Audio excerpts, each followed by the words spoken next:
Hello बच्चों। तो आज हम बात करते हैं नेक्स्ट प्रॉपर्टी की, जो कि है इनवेरिएंट प्रॉपर्टीज ऑफ चार्ज। इसका मतलब बेटा ये है कि charge independent of frame of reference. Charge जो है वो फ्रेम ऑफ रेफरेंस पे डिपेंड नहीं करता है। इनडायरेक्टली आप ये कह सकते हैं, या हम यहाँ लिख सकते हैं, it means charge independent of speed, but mass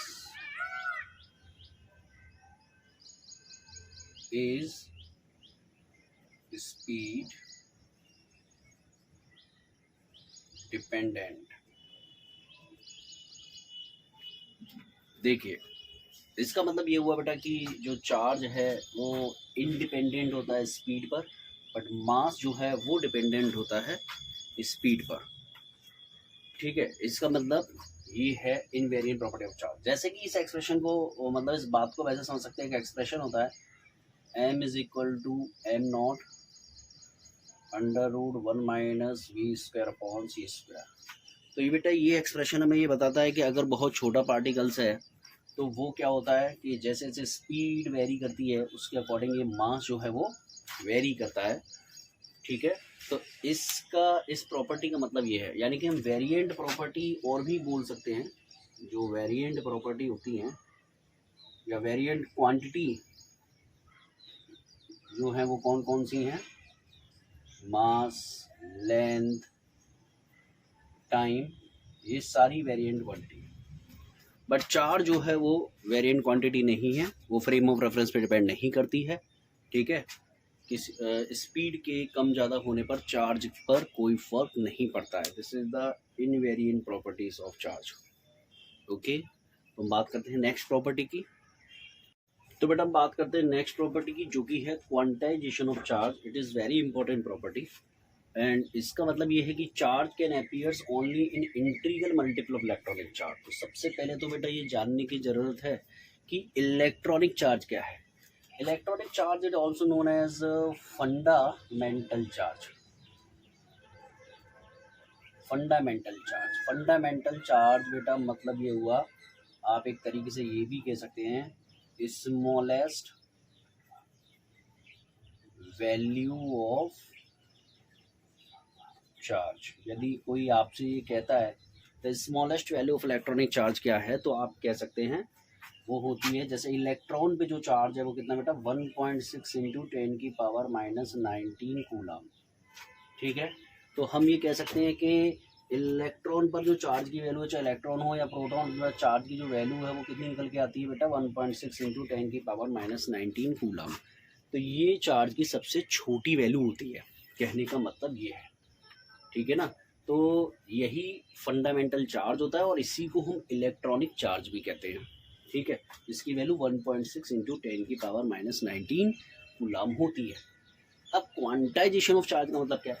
तो क्वांटाइजेशन ऑफ चार्ज हमें ये बताता है कि किसी भी बॉडी के ऊपर जो चार्ज हमें मिलेगा वो हमेशा integral multiple of electronic charge की होगा। जैसे अगर हम कहें किसी बॉडी के ऊपर टोटल चार्ज क्यू है, तो वो चार्ज जो होगा प्लस माइनस एनी इसके मल्टीपल में मिलेगा बेटा।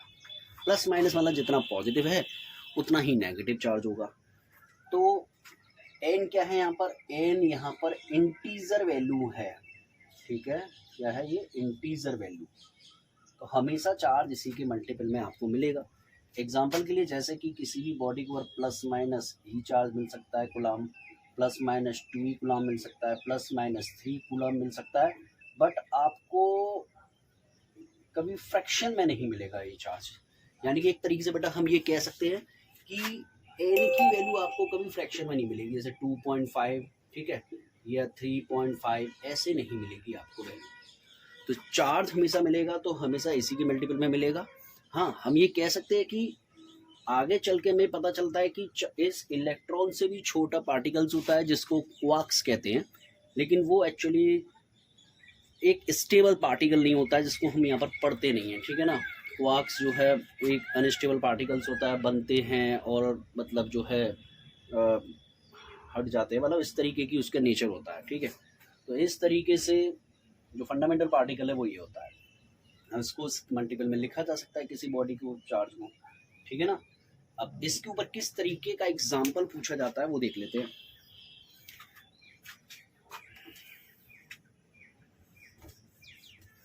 जैसे कि किसी ने बोला कि भाई एग्जाम्पल के तौर पे किसी ने कहा क्या किसी बॉडी के ऊपर Q is equal to 3.2 into 10 की पावर -18 कूलम पॉसिबल है, इज इट पॉसिबल वैल्यू। तो इसको चेक करने के लिए हम अपना वही जो एक्सप्रेशन है उसको हम यहाँ पर लिख लेते हैं। Q इज इक्वल टू किसी भी बॉडी के ऊपर जो टोटल चार्ज होता है उसको हम इसके मल्टीपल में लिखते हैं बेटा। अब हम क्या करेंगे, 3.2 इंटू 10 की पावर -18 ये टोटल चार्ज हो गया इज इक्वल टू n, और इलेक्ट्रॉनिक चार्ज होता है 1.6 इंटू 10 की पावर -19 कूलम।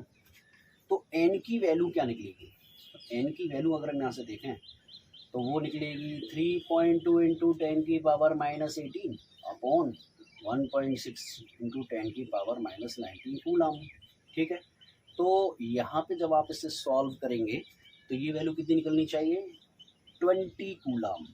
वो 20 कितनी निकलनी चाहिए, 20 निकलनी चाहिए बेटा ये वैल्यू, है ना। तो n की वैल्यू 20 आई। क्या n की वैल्यू यहाँ पे फ्रैक्शन आई, नहीं आई, ये इंटीजर वैल्यू है। कैसी वैल्यू है बेटा, ये इंटीजर वैल्यू है। इसका मतलब ये वैल्यू पॉसिबल है, ये फ्रैक्शन में नहीं है। तो इस तरीके से हम ये जब भी हमें कोई क्वेश्चंस मिलते हैं तो उसमें हम ये पता कर सकते हैं क्या ये चार्ज पॉसिबल है या नहीं है। इसी को क्वांटाइजेशन ऑफ चार्ज कहते हैं। तो डाउट किसी तरीके का बेटा, तो आगे की प्रॉपर्टी की इस बात करते हैं। तो बेटा जैसा कि हमने कहा कि सबसे छोटा चार्ज पार्टिकल जो है वो इलेक्ट्रॉन होता है। तो वैसे इससे भी छोटे पार्टिकल्स मैंने नाम लिया था जिसको कहते हैं बेटा क्वार्क।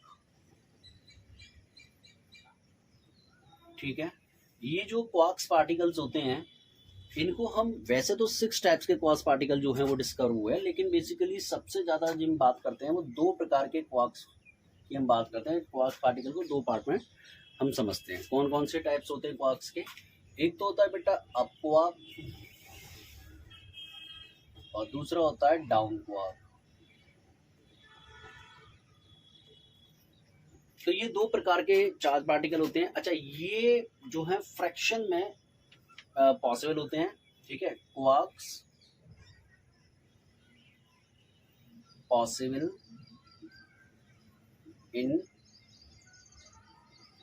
फ्रैक्शन वैल्यू, मतलब एक तरीके से एक फ्रैक्शन वैल्यू में पॉसिबल होते हैं। जैसे कि चार्ज जो है सब इंटीजर मल्टीपल ऑफ ई में होता है, क्वार्क्स को हम फ्रैक्शन के टर्म में बता सकते हैं। ठीक है, बट इसका सबसे बड़ी बात यह है कि एक तरीके से हम ये कह सकते हैं there is no free existence of quark particle. मतलब एक तरीके से ये फ्री नहीं है, इलेक्ट्रॉन की तरह इंडिपेंडेंट नहीं है। ठीक है, इसीलिए हम इसको स्टडी में नहीं लेते हैं, अनस्टेबल होते हैं। ठीक है, हाँ यहाँ पर ये लिख सकते हैं कि जैसे अप क्वार्क्स और डाउन क्वार्क्स पे कितना चार्ज होता है। जैसे मैंने बोला इनको फ्रैक्शन के टर्म में चार्ज को लिखा जा सकता है। तो अप क्वार्क्स पे बेटा जो चार्ज होता है वो होता है 2e/3 और डाउन क्वार्क्स में जो चार्ज होता है वो होता है -e/3। तो इस पे हम ये चार्ज बता सकते हैं कि 2e/3 और e/3 इस पे चार्ज होता है क्वार्क्स पर।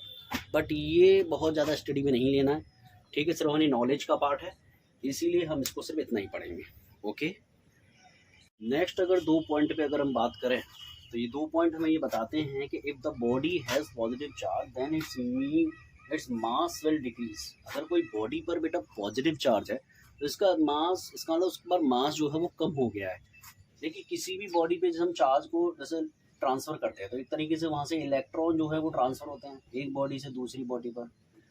तो बेटा सीधी सी बात है, जब एक बॉडी से दूसरी बॉडी पे इलेक्ट्रॉन ट्रांसफ़र होके जाएंगे, एक बॉडी से दूसरी बॉडी पर जब इलेक्ट्रॉन ट्रांसफ़र होकर जाएंगे तो इस पर नेगेटिव चार्ज बढ़ जाएगा, और इलेक्ट्रॉन का अपना मास होता है, तो जो बची हुई बॉडी है उस पर क्या रह जाएगा, सिर्फ पॉजिटिव चार्ज रह जाएगा।